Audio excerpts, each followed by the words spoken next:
Bisa santai ya sekarang.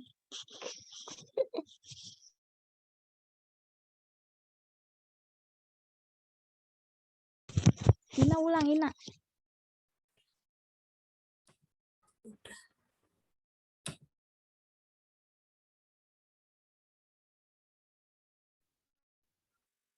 Assalamualaikum warahmatullahi wabarakatuh. Kami dari kelompok 2 ingin mempresentasikan hasil review jurnal kami yang berjudul Quantitative Determination of Ascorbic Acid in Commercial Fruit Juice by Redox Treatment.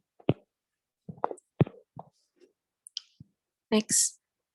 Yang beranggotakan kelompok saya sendiri, Triauli Wigiati 19330031, Erika Bandarisati 19330033, Kasima Adawiyah 19330038, Tamara Puspanailah Amalia 19330042, Anisha Putri Hanipasya 19330043, Nisa Maftuca 19330044, Rizvi Pravitasari 19330047, Petra Cordia 19330050, Rika Amelia 19330053, Regina Bupu 19330057, Vika Fadila Murti 19330065, Syifa Ayu Imaniar 19330069.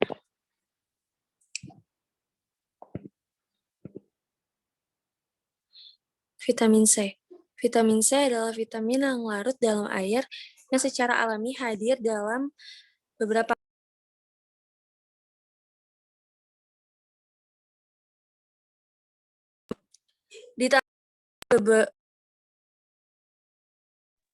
ditambahkan makanan lain dan tersedia sebagai suplemen diet.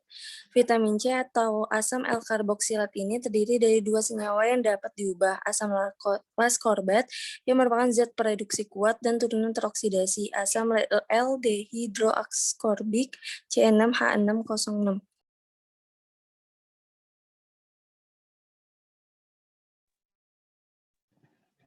Saya Rika Bandarasati dengan NIM 19330033. Vitamin sangat penting untuk kelangsungan atau disimpan dalam manusia, madu untuk kesehatan tubuh.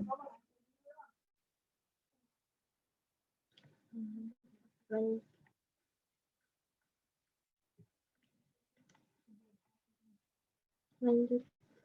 Slide-nya belum.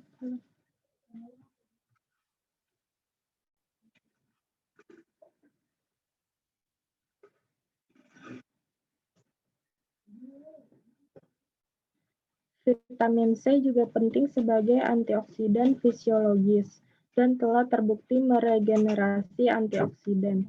Vitamin C memainkan peran penting dalam fungsi kekebalan dan meningkatkan imun tubuh.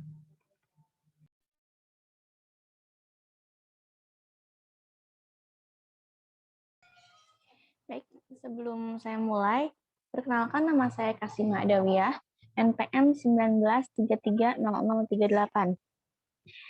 Di dalam tubuh vitamin C menjalankan fungsi lain seperti dalam sintesis kolagen, pembentukan sarnitin, terlibat dalam metabolisme kolesterol menjadi asam empedu, dan berperan penting dalam pembentukan neurotransmitter norepinephrine. Vitamin C juga termasuk antioksidan dalam tubuh. Pada dasarnya, vitamin C di dalam tubuh mampu berfungsi melindungi beberapa sel atau molekul dalam tubuh, seperti protein, lipid, karbohidrat, dan asam nukleat. Selain itu, vitamin C juga dapat menjaga kehamilan, mencegah dari diabetes.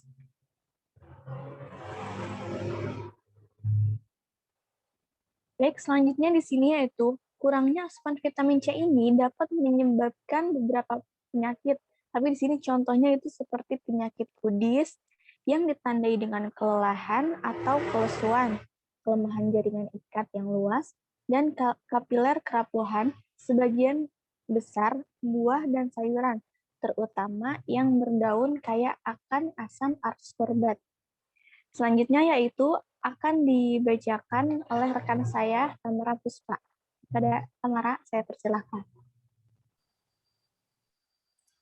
Saya Tamara Puspa Naila Amalia, NPM 19330042. Selanjutnya, asam askorbat merupakan vitamin yang paling tidak stabil dari semua vitamin dan mudah hancur selama pemrosesan dan penyimpanan paparan oksigen.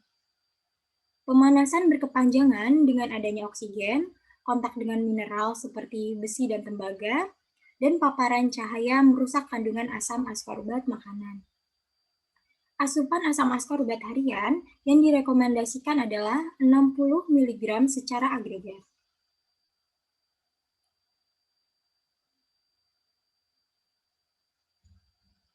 Asam askorbat merupakan suatu vitamin yang juga suatu kofaktor dari banyak enzim, mempunyai fungsi untuk sintesis kolagen dan neurotransmitter.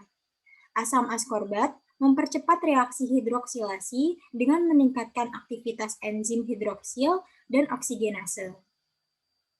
Asam askorbat penting bagi tubuh karena berbagai alasan, seperti membantu untuk mengatur tekanan darah, menurunkan hormon, mencegah radikal bebas yang berhubungan dengan penuaan. Selanjutnya akan dibacakan oleh rekan saya, Anisha Putri. Ada Anisha Putri, dipersilakan. Baiklah, saya Anisha Putri Hanifasya, NPM 19330043, akan melanjutkan. Beberapa metode analisis untuk penentuan asam askorbat menggunakan titrimetri, spektrometri, PLC, dan amperometri. Salah satu teknik umum yang digunakan untuk kuantitatif penentuan berbagai nutrisi adalah metode titrasi. Jumlah asam askorbat dalam sampel yang tidak diketahui dapat ditentukan dengan bantuan titrasi iodometri.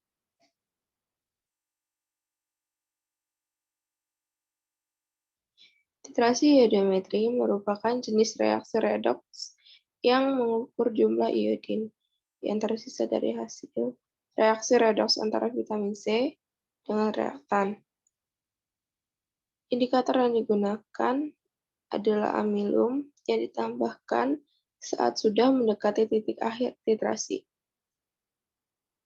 Hal tersebut dilakukan agar amilum tidak membungkus iodin, sehingga penentuan titik akhir dapat ditentukan secara tepat. Titrasi ini menggunakan baku iodin. Digunakan untuk senyawa-senyawa yang bersifat reduktor yang cukup kuat seperti vitamin C. Selanjutnya akan dilanjutkan oleh rekan saya, yaitu Nisa Maftucah.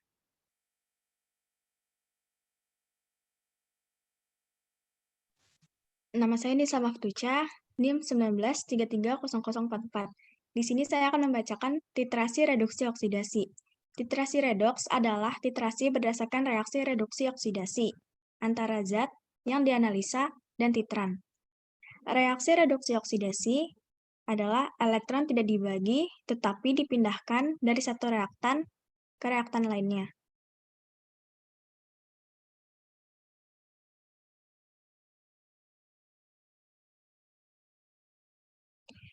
Pengertian reaksi redoks.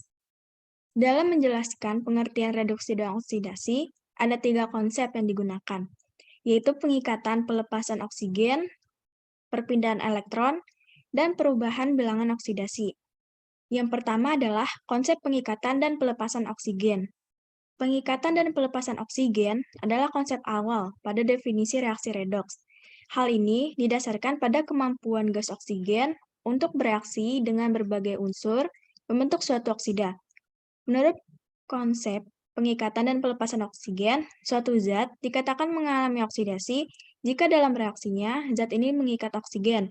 Sementara itu, suatu zat dikatakan mengalami reduksi jika dalam zat ini melepaskan oksigen. Slide selanjutnya akan dibacakan oleh rekan saya, yaitu Rizky Prampitasari.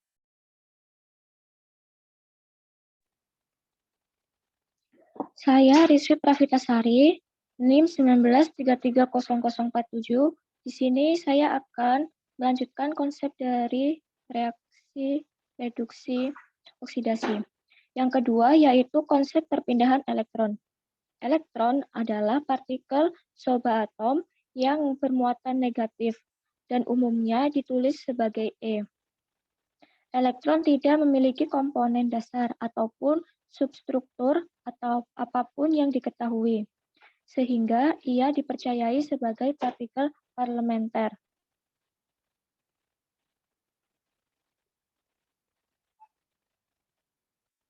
Yang ketiga yaitu konsep perubahan bilangan oksidasi. Pengertian reaksi redoks selanjutnya berkembang menjadi lebih luas. Konsep reaksi redoks yang terakhir dan masih digunakan sampai sekarang adalah berdasarkan perubahan bilangan oksidasi atau Bilox. Berdasarkan konsep perubahan Bilox, suatu zat dikatakan mengalami oksidasi jika dalam reaksinya zat ini mengalami kenaikan bilangan oksidasi. Sementara itu, suatu zat dikatakan mengalami reduksi jika dalam reaksinya zat ini mengandung penurunan bilangan oksidasi. Oksidasi merupakan penambahan bilangan oksidasi, sedangkan reduksi merupakan pengurangan bilangan oksidasi. Slide selanjutnya akan dibacakan oleh rekan saya, yaitu Petra Cordia. Saya, Petra Cordia, NPM 19330050 akan melanjutkan. Oksidasi, yaitu kehilangan elektron. Reduksi, mendapat elektron. Oksidator, molekul yang menerima elektron dari molekul lain, atau oxidizing agent. Reduktor, yaitu molekul yang memberi elektron ke molekul lain, atau reducing agent. Seperti reaksi di bawah ini, Cr2O3 mengalami reduksi menjadi 2Cr. 2Al mengalami oksidasi menjadi 2Al2. O3.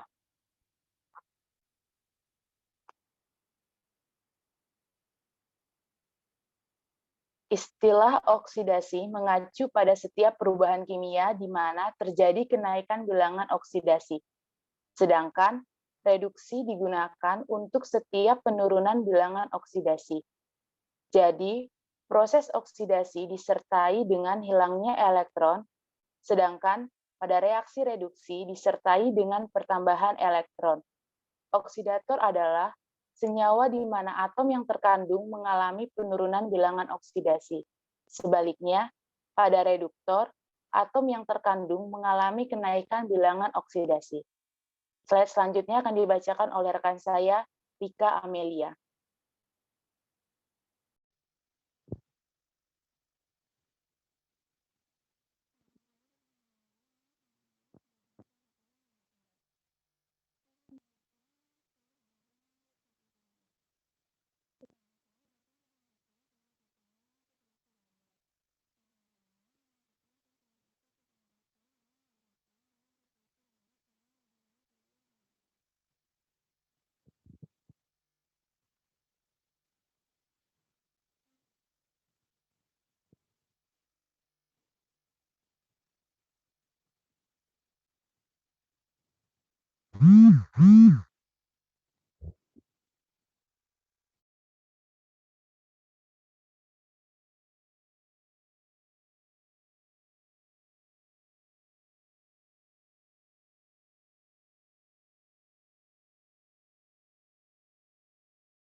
Mungkin karena rekan saudara Rika sedang ada kendala, mungkin bisa sama selanjutnya, yang selanjutnya.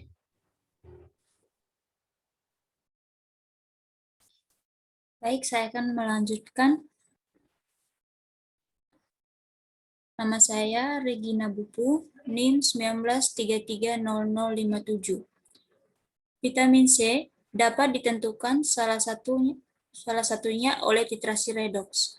Metode ini menentukan konsentrasi vitamin C dalam larutan dengan titrasi redoks dengan adanya kalium iodida.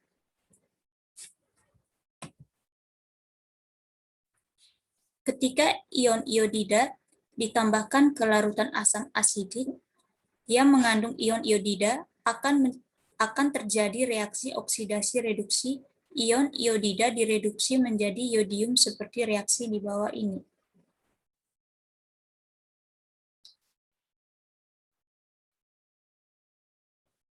Yodium yang dibentuk oleh reaksi ini mengoksidasi asam askorbat menjadi asam dehidroaskorbat. Karena iodin direduksi menjadi ion iodida, sedangkan dalam reaksi ini, yodium yang terbentuk akan langsung direduksi menjadi iodida selama ada asam askorbat. Setelah semua asam askorbat dioksidasi, yodium yang berlebih akan bebas bereaksi dengan indikator Pati membentuk kompleks Pati iodin biru hitam, dan ini merupakan titik akhir dari titrasi.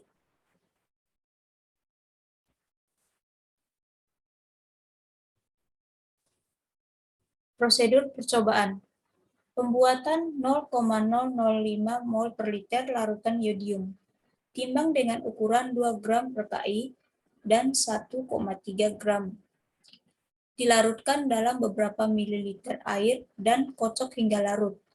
Pindahkan larutan yodium ke dalam labu ukur 1 liter. Pastikan untuk membilas semua sisa larutan ke dalam labu ukur menggunakan air sulin hingga volume penuh sampai tanda garis. Slide berikutnya akan dibacakan oleh rekan saya, Vika Fadila. Ya, nama saya Vika Fadila Murti, NPM 19330065. Pembuatan larutan indikator Pati 0,5%, Pati larut 0,25 mg ke dalam Erlenmeyer 100 ml dan tambahkan 50 ml air suling. Larutan dipanaskan dengan diaduk pada suhu 80 derajat Celcius selama 5 menit. Pastikan tidak melebihi suhu yang telah ditentukan. Biarkan larutan mendingin pada suhu kamar. Pembuatan sampel minuman, jus buah kemasan industri dari berbagai pemasok mangga, apel, anggur, jeruk, dan delima disaring melalui kain tipis yang dimana buah-buah tersebut banyak mengandung daging buah atau biji. Next.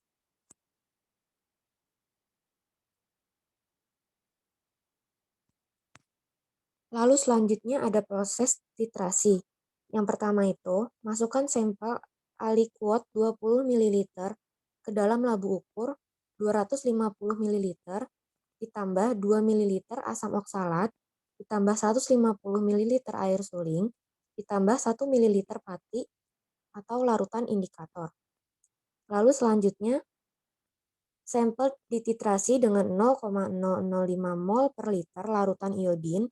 Pada titik akhir nanti akan terjadi perubahan warna, yaitu warna biru menjadi hitam gelap.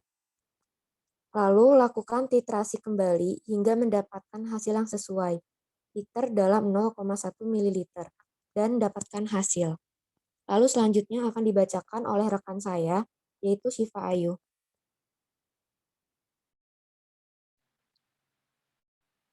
Nama saya Syifa Ayu Imaniar, NIM 19330069. Perhitungan vitamin C dalam miligram dalam 1 ml larutan, yaitu miligram vitamin C nilai standar dibagi 100 ml dikali 1 ml. Selanjutnya, oksidasi vitamin C miligram 1 ml reagen iodium, yaitu miligram vitamin C dalam labu dibagi volume rata-rata reagen. Dan yang terakhir, vitamin C dalam miligram dalam sampel jus, yaitu 20 ml dikali miligram vitamin C dibagi 1 ml minuman. Selanjutnya akan dibacakan oleh rekan saya, Rika.